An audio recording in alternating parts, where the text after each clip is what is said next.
JC Now, spotlighting Jackson College. And joining us from JC is the Program Director for Allied Health at Jackson College, Dr. Kristen Stockbridge. Welcome to the show. Thank you very much.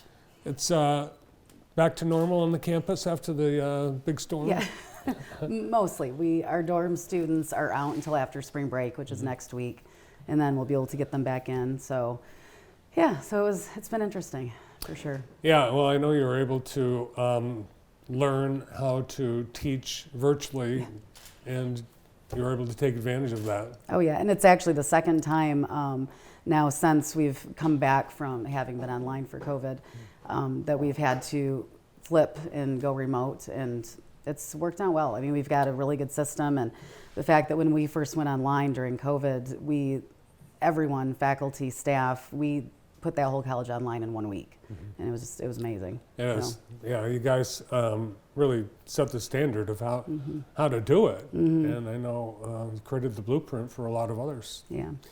One of the things I know the college likes is to have the community come to the campus.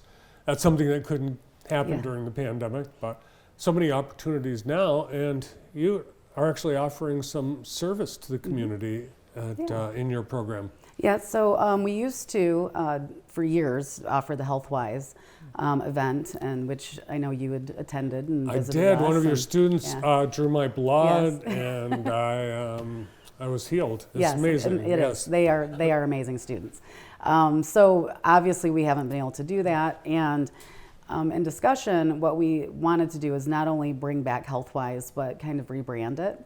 And what our hope is to, instead of doing an annual big event where we have in outside vendors, people like that, we're trying to set it up where it'll be near our health clinic. So we have our simulation laboratory, and we want to have something set up where we can run this more often. So seeing how this goes on April 20th, and then the hope is to run it hopefully every semester, and even more often than that. Awesome. So we've got some dates for you that you can go and take advantage of the services that they will offer you.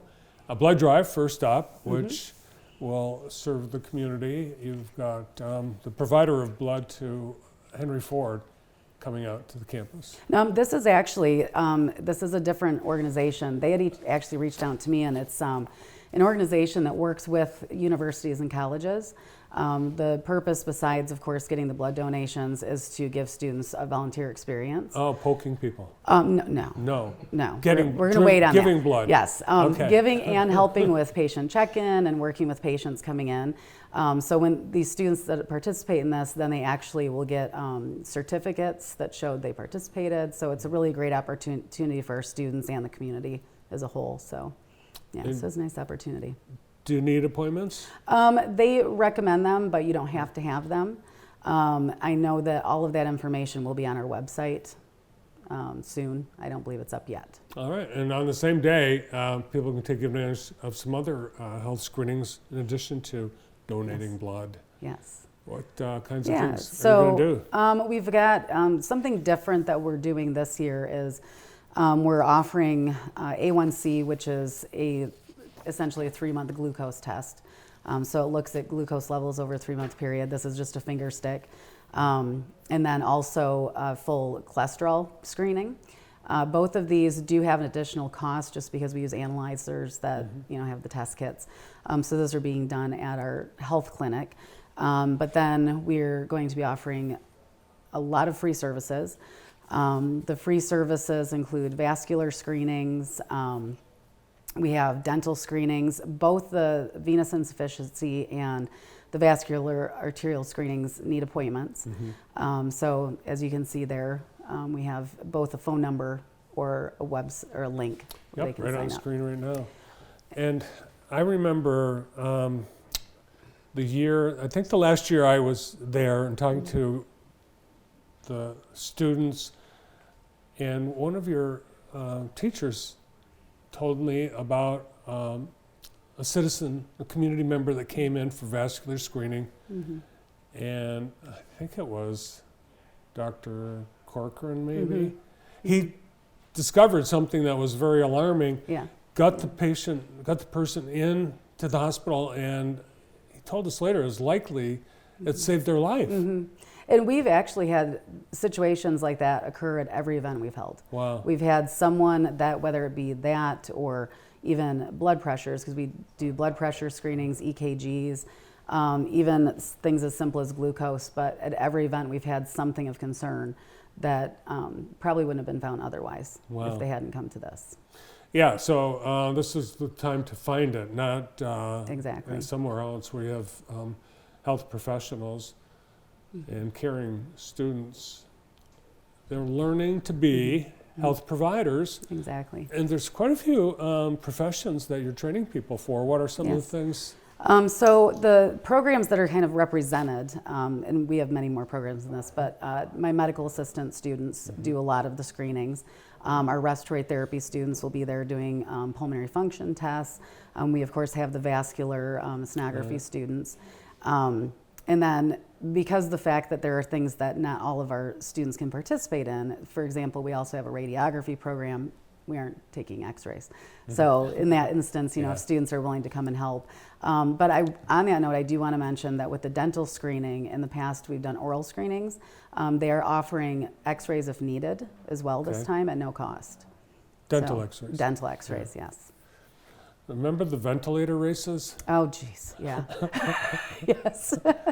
Yes, those are always fun. Yeah, and that was, you were using decommissioned Yes, ventilators. yes, not the good ones. No, and it was really interesting when we started to see the need for ventilators at the start of the pandemic. I knew what a ventilator was because of that, yeah. your program. Yeah.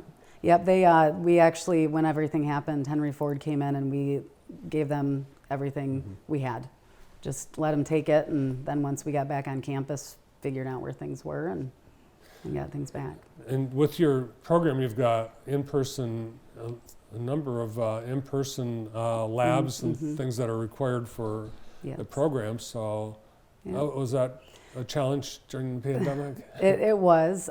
Fortunately, I was actually the first group or class that was able to get back on campus because we had students learning phlebotomy, and obviously that's not really a remote skill. Right. So Do you teach yourself? Are you also a faculty teacher? I am. I'm actually professor program director, so I teach most of the medical assistant classes as well. Oh, wow. Yeah. And you're a doctor? PhD, Okay. not medical doctor, so I don't. A doctor's a doctor. Yeah. I just don't want to have to be responsible for anyone to that extent. No. If you're on a plane and someone said, "Is there a doctor on board?" You probably wouldn't be the No. first to raise your hand. I am CPR trained though. Oh, well, then you so would raise your hand. I know. am.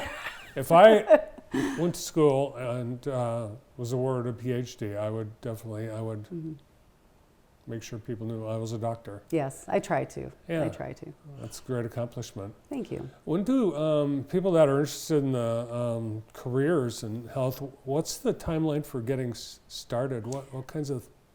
We have programs as short as, for example, our phlebotomy tech course is only 7 weeks.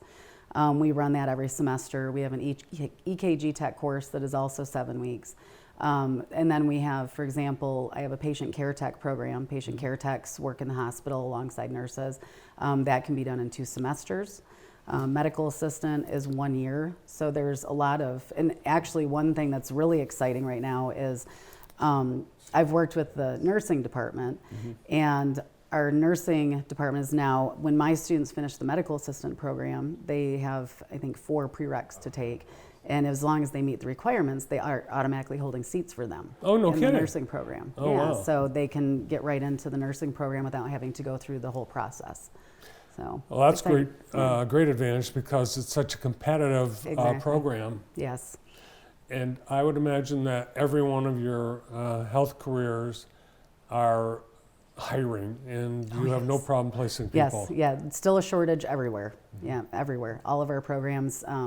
Getting requests for graduates daily, and we just don't. Everybody's employed, which is Yeah. a good problem to have, but It is. it doesn't help our partners out. Well, it's great to see Jackson College does respond to the community's needs in healthcare and health careers. All right, so get those dates on your calendar if you want to take advantage of these free health screenings or low-cost health screenings.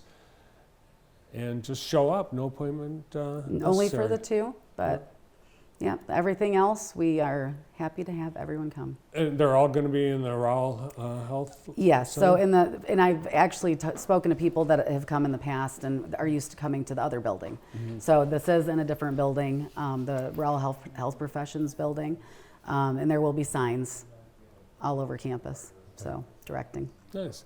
Well, thanks for offering this to the community. Thank you. And Hope, good- hope we see you there. I'll likely come. Awesome, wonderful, thank you. All right, thanks so much.